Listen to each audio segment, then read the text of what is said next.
The following is a special presentation of Tony Kurre Radio. Keep your mission on your mind and your mind on your mission. This is Mission Minded with Michael Coleman. It's another Wednesday. That means another Mission Minded. It runs right here exclusively on Tony Kurre Radio at noon and 7 every Wednesday. Mission Minded is a minding your mission, your mind. And it's Michael Coleman, of course, the executive director of the Jimmie Hale Mission. We talked about a lot of non-for-profits and entrepreneurial footprints in the business world. We'll talk about that. Last week, of course, we got into the Peloton situation. Hardly a business on collapse. It was worth $50 billion 3 weeks ago, now worth about a third of that. But Michael had some great insight into that and what exactly happened with that company. He joins us right now on Tony Kurre Radio. And Michael, you're now up on Spotify. You've hit the big time, man. So anytime people want to go see or hear any of the Mission Minded shows, they go to Spotify. You can search Tony Kurre Radio or Mission Minded and listen to any of the back archived issues we've had of Mission Minded now. I guess about 4 or 5 weeks in. How you doing, brother? What's going on? I'm doing great. Just excited to get into this and talk about, as I was doing some research on this and talking about looking at companies who have suffered from lack of strategic vision and get caught up in just only the tactical, the day-to-day.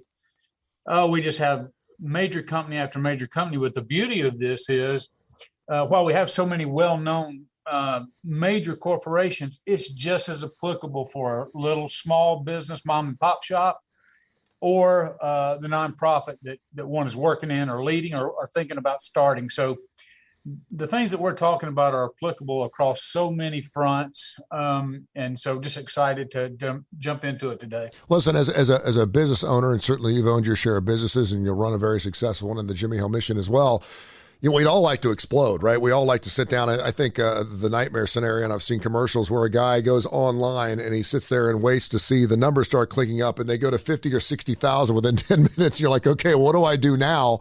That kind of happened with Peloton. I mean, it blew up. They knew what to expect, I think, to an extent, but then they overbought. They overshot. Now they've got warehouses full of their bicycles and all their treadmills and everything they do from a fitness standpoint, and now they're trying to get rid of those things, and by dropping the price, it certainly doesn't look good to the consumer. But it's also, I guess, a good problem to have. But you also mentioned several others, and again, I want to get into the strategic and tactical planning of it because you really kind of crystallize exactly what that means and why that happens. But you mentioned Kodak, you mentioned Blockbuster, which at one point was just, I mean, I remember the owner of Blockbuster, he had his Blockbuster boat outside Fort Lauderdale. And I believe there's still one Blockbuster open. I think it's in San Diego. Life is cyclical. It's coming back around. I heard the other day that cassette tapes are up over 120% over 2021. I'm like, okay, they've been telling me about vinyl for 50 years. Yeah. Like, hold on to your vinyl, hold on to your baseball cards. And I guess eventually all things come back around, but now all of a sudden cassette tapes are hot again.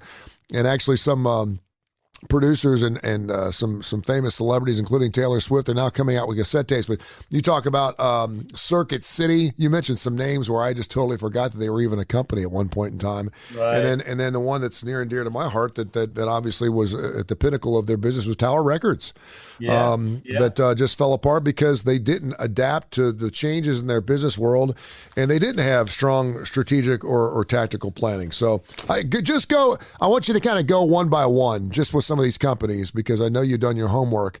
But talk about just briefly what happened to each. Say Kodak, for example. I mean, obviously the visual business, and now we have cameras in our phones left and right. Who would have thunk it 5-10 years ago? Yeah, it's so funny because I think back to, some of these were just the core of everybody who knew who Kodak was. Yep.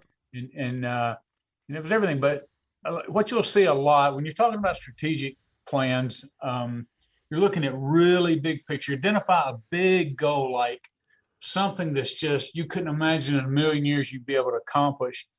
And then what happens is, that leads you to, look, how do we get there? Do we need to innovate? We're anticipating, you're looking at so many different factors, but what happens is it's so easy, like Peloton, when you begin to be successful, you're like, hey, we're in a groove. It's always going to be like this. Everybody puts their guard down. We're ahead of the industry and whatever it is, or we're controlling the industry. So now it becomes about, hey, let's just keep producing this, but nothing, especially when it comes to technology, it ever stays the same. And so all it takes is for you to take your eye off the goal and just say, hey, we're just going to keep replicating this every day. And you're going to look up and there's companies that left you behind. And in these particular companies' cases, it happened to where they got left behind to the point that they had to file for bankruptcy. So if you look at Kodak, and as I did a little bit of research on this, and some really interesting things that I think a lot of our listeners would be surprised about. Kodak back in 1975 was actually the first company to develop a consumer digital camera. And that was all the way back in 1975. And of course, I don't remember hearing anything about digital almost before 2000, but in the late 1990s, I guess, is when we had computers, people were getting used to having desktops at home. You start talking about digital things. But, some 20 to 25 years before that, Kodak developed the first digital camera, but they couldn't get it approved or they couldn't launch it. And the reason is because there was a fear that if they began to sell this, it would impact their film market. So they couldn't, they're like, if we start to sell it, it's a really neat idea. It's kind of a toy or whatever. But what they didn't want to introduce almost like something that would compete or change the dynamic with who they were. And so they sidelined it for many, many, many years and just continued to. So instead of thinking strategically like, okay, what can we do digitally? Where can this go? How does this fit our bigger picture of maintaining market dominance? They said, no, this will interfere, this innovation. And so they didn't want to take any risk. And I keep coming back to risk because so often tactical leaders just deal with the issues in front of them. They can't see strategic, they can't see down the road. And so their decisions are governed by the now of what are the risks, what are the fears, and it paralyzes them. And that's exactly what happened to Kodak. So what happened was they completely missed the digital revolution. After they actually were the ones who began, who started it off back in 1975. And so Kodak filed for bankruptcy in 2012. And, I caught a lot of people by surprise that such an incredibly large company and so dominant for so many years now was really struggling and I don't think they'll ever recapture the market share that they had or even come close to it. That's amazing too, because Kodak was a brand name from the standpoint, like we say tissues, we call them Kleenex. We don't even call them tissues. And exactly. when you had a camera, you called it a Kodak, whether it was a Kodak or not. What's amazing about what you're telling me here is they only not had a brilliant idea with Kodak, its inception, but they had a second brilliant idea, but they were afraid. We always talk about flanking your businesses. You put a business out just to take a market share from another business. You don't expect to win that fight, but you do it just to pull something away. They actually flanked themselves, but they never pulled the trigger on it, did they? That's right. They had the technology. If they would have just been thinking differently, if they'd been shaped to say, okay, and sometimes it's very difficult to see in the future. I don't know that anybody could see. You hear things like Steve Jobs where, hey, I want to put my whole record collection on my phone. That's some pretty radical thing. And of course, we know he didn't develop it. He turned it over to a bunch of engineers who get no credit for it. But that person has to be thinking like that big picture. What's a bigger goal than you can ever imagine?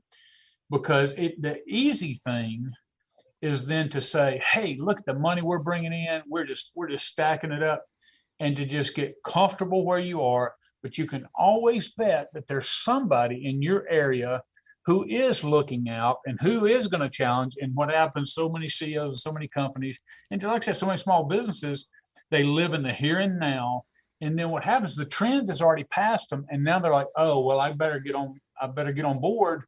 But it's too late at that time because customer loyalty has already shifted to these other brands or these other more convenient places that can do more things in a more efficient and effective way.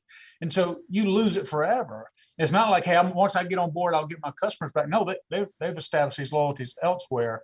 And that's what Kodak found out. And that's why Kodak will never be able to recover anything close to what they were. And I mean, it's human nature, but we don't like to change unless we have to. And in most cases, when you do change, it turns out to be a good thing. You not only learn more, but you're more profitable that way. And again, you've got to stay in front of it. Now, if you've got, and the amazing story, and I didn't know about that at Kodak, the fact that they actually had the technology and the intel in the building itself to be this even mega conglomerate, even a bigger thing than they already were, is just absolutely amazing. Talk about Blockbuster. Growing up, we always loved Blockbuster. We always went down to a Blockbuster store. They were like Starbucks, man. There was one on every single corner you walked in. We enjoyed going through all the titles. It was almost like going to Spencer's and looking through the posters, man. I mean, that was one thing you went through, and it went through the entire store. You ended up buying more videos than you actually wanted to. You probably didn't watch half of them, but you paid for them. Talk about them a little bit.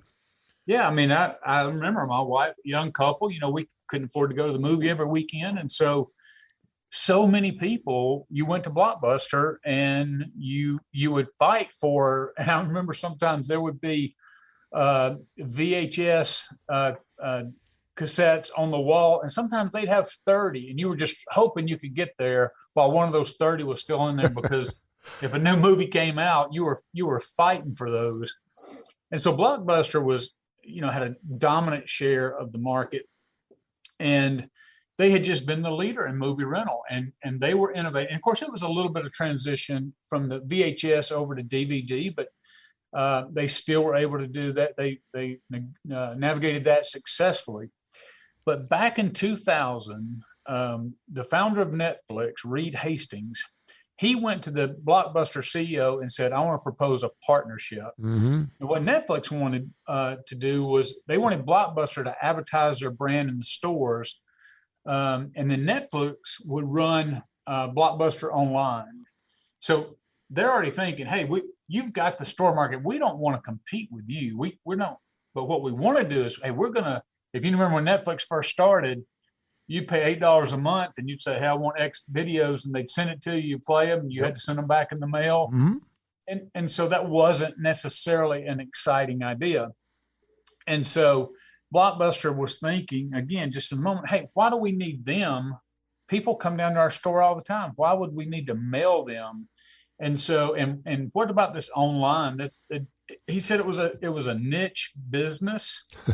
And so their business model was, and the reality was, if they would have gone into partnership together, that would have actually saved Blockbuster. But because in 2010, Blockbuster filed for bankruptcy, and now Netflix is a multi-billion-dollar company and growing more and more every year.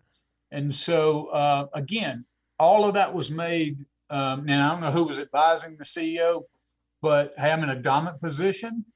Here's a guy who sees, hey, here's something more exciting, this futuristic, but they can't see anything more than, why do I need to change anything? I'm making lots of money now. And everybody knows Netflix. In another generation, nobody's going to remember Blockbuster. That's got to be one of the worst feelings as a CEO, or maybe that person that had the opportunity to make that call and just feel the hemorrhaging. You see, it's almost like a football game where the dominance has just totally changed with the other side of the ball, and you just can't stop the bleeding. You've thrown everything you can at it, and then of course to make that phone call to Netflix after the fact.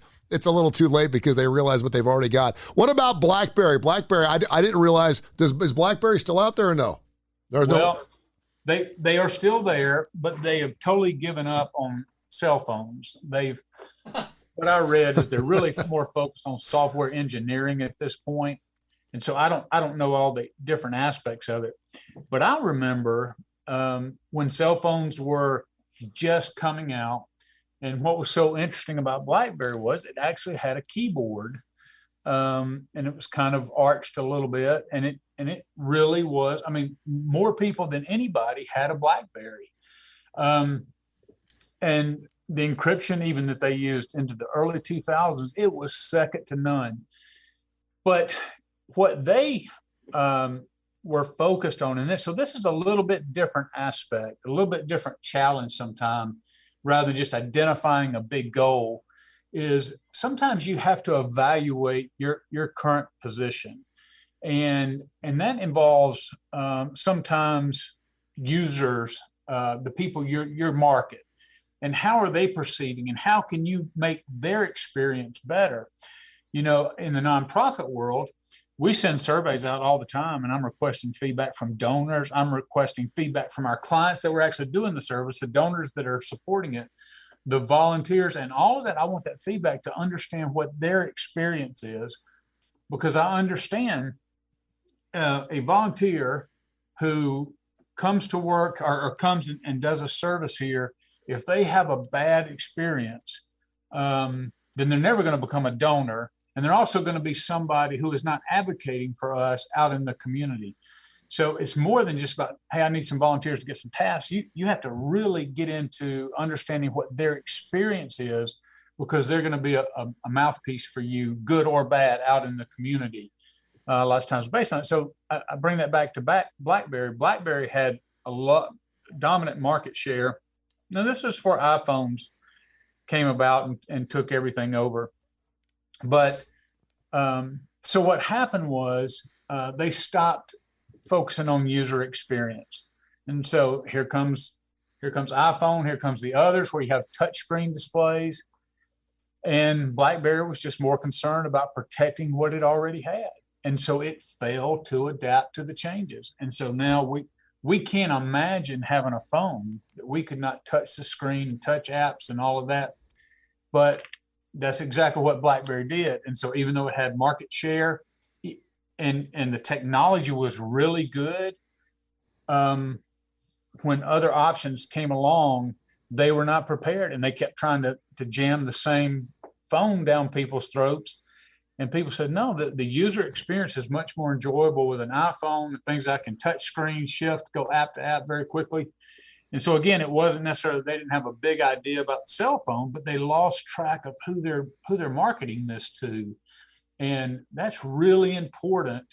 And again, I go back to, it's not just one, it's everybody who uses our services or needs our services. I want to know their experience. I want to know the people who are giving dollars, because they feel like their dollars are being used in a wise way, and I want their feedback.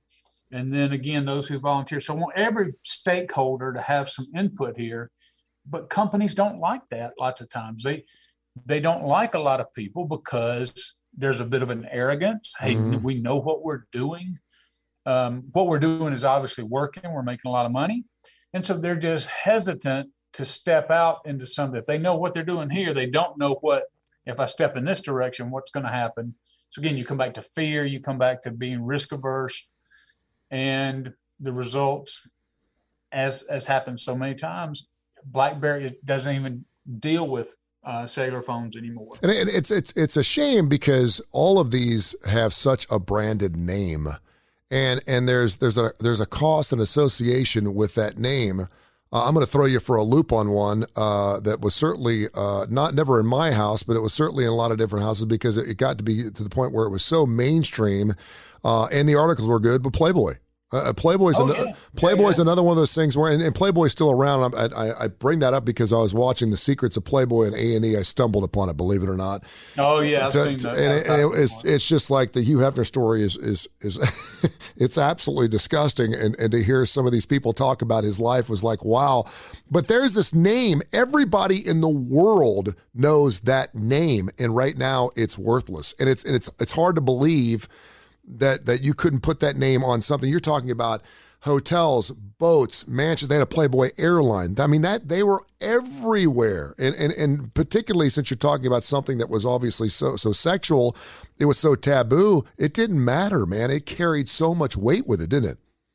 Yeah, and I'll give you something, because what happens is lots of companies, and this goes back to, I think I've touched on an earlier episode, the need for authenticity and transparency. So look at Amazon. I'll be the first to admit I use Amazon all the time. Why? Because it's incredibly convenient. I can find anything. I don't have to go to the store, and then somebody comes and puts it on my doorstep in 2 days, and I get it. But some of the horror stories that you hear that have leaked out from their employees about having no time to go to the bathroom, telling them to urinate in bottles, and just being just almost oppressive on their workforce because of the pressure to meet this public demand. And so when that comes out, then some of the shine on Amazon and their model starts to maybe. And some people said, look, I don't really want to be associated with a company who abuses their employees.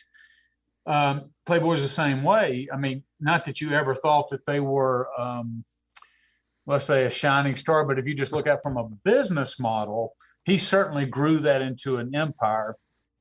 But what you see behind the scene is you see somebody who was a narcissistic egomaniac who was willing to abuse women, hurt them, indifferent to long-term effects of that lifestyle. And so, again, eventually the curtain gets pulled back. Sometimes it's an employee. Sometimes you see it right now in the news industry. So many news anchors. You see it with Chris Cuomo. So many things where they've attacked women. You got the Me Too movement, and all these people who get on TV and judge others, and then the screens pull back on their life, and then they're exposed. And so it's very important that what you portray to the public, whether you're a for-profit business or not-for-profit business, when somebody ultimately pulls that curtain back, you better be to the core who you're presenting yourself to the public, or you have a mess on your hands. Yeah, unfortunately for Hugh Hefner, he left this earth before they could actually pull it back, because he was a well-protected man a lot of different ways. So there were a lot of people getting cash handshakes that were associated with him. We had two more real quick, and I think this is just amazing because I'm learning a lot about some of these previous businesses, and a guy is 55 years old. I've enjoyed all these businesses, including Circuit City. I can remember buying stoves from Circuit City, my refrigerators, and obviously they explored the business side of it. Talk about them a little bit. Yeah, so I remember the very first, it's so funny, the very first computer I actually bought for myself was from Circuit City. And I remember it was an HP printer, and nothing fancy, an HP desktop. And so that just came with the monitor and the CPU. And I paid $2,000 for it back in 1998. And it's just amazing that it couldn't begin to even handle the programs that are out there today. The capacity in these things have grown so much. But Circuit City was the place to go. It kind of hurt places like Radio Shack. I mean, anything that you needed digitally, you would go to Circuit City. Well, this is kind of an example where they got into a business called CarMax, and a lot of people may be familiar with that. And so what happened is this was where they could assemble used cars and let people almost running like, huge used car lots, and really got focused on that. And that became so much of their core businesses. The story is that they began to let a lot of their talented supervisors go. And so they were kind of stagnant over on the electronic side of it, and they kind of leaned more towards the CarMax industry. Well, here comes Best Buy.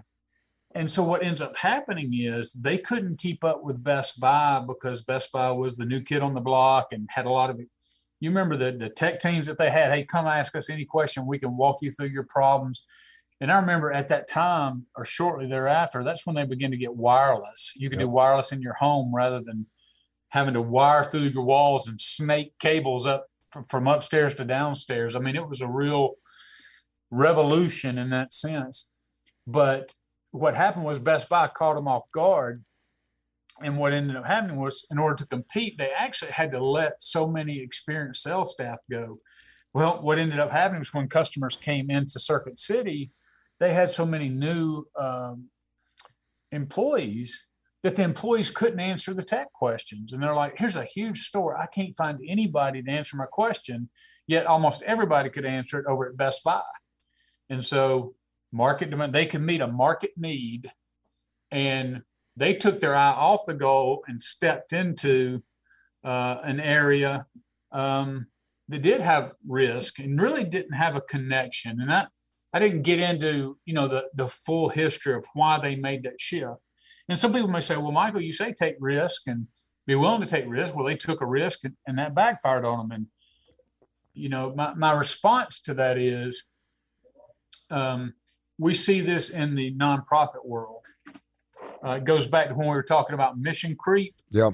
So if I have a vision and I'm a circuit city where I'm selling all things computer, all things digital. To then step into the car business, you would like, wait a minute, that's not really within our, that's a department that really doesn't fit into what we're doing. Rather than saying, oh, okay, well, we're going to get into digital wash machines, or we're going to get into digital.